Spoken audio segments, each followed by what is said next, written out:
পেঁয়াজ, আলু এবং ছোটো ছোটো করে কুমড়ো দিয়ে সব রকম মশলা, লঙ্কা, হলুদ, জিরে গুঁড়ো, তারপরে কাঁচা লঙ্কা বাটা সব দিয়ে ভালো করে তেলের সঙ্গে কষিয়ে নেব। ভালো করে ভাজা ভাজা হয়ে গেলে এবার নোটের শাকটা সিদ্ধ করে রেখেছি, নোটের শাক দিয়ে একটু নাড়াচাড়া করে নেব। প্রায় মশলাটা ভাজা ভাজা হয়ে গেছে।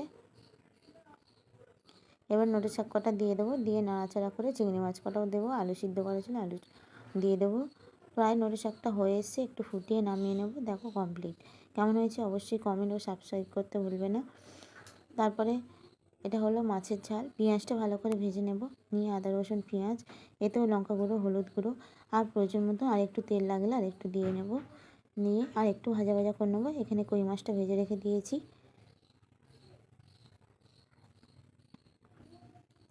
পেঁয়াজটা লাল লাল করে ভাজা হয়ে গেছে, তাতে লঙ্কা গুঁড়ো, হলুদ গুঁড়ো, জিরে গুঁড়ো সব দিয়ে দেবো। কাঁচা লঙ্কাটা ভালো করে ভাজা হয়ে গেছে, গুঁড়ো মশলাগুলো দিয়ে দিয়েছি, দিয়ে ভালো করে ভেজে নেব।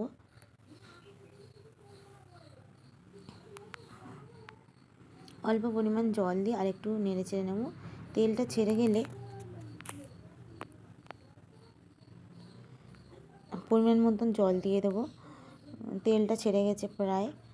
তারপরে দেখো পরিমাণ মতন জল দিয়ে দিয়েছি।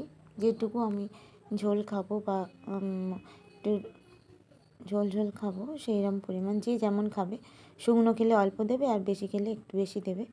দিয়ে দেখো ফুটিয়ে নিয়েছি, প্রায় মাছের ঝাল রেডি। কেমন হয়েছে কমেন্ট করতে ভুলবে না।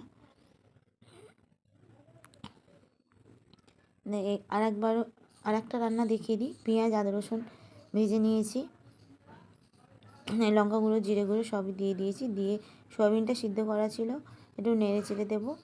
দিয়ে সিদ্ধ করা সয়াবিনটা দিয়ে নেড়ে চেড়ে, আর গরম জল রেখেছিলাম, গরম জল দিয়ে নেড়ে চেড়ে একটু গরম মশলা দিয়ে দেবো, গরম মশলা দিয়ে নামিয়ে নেবো।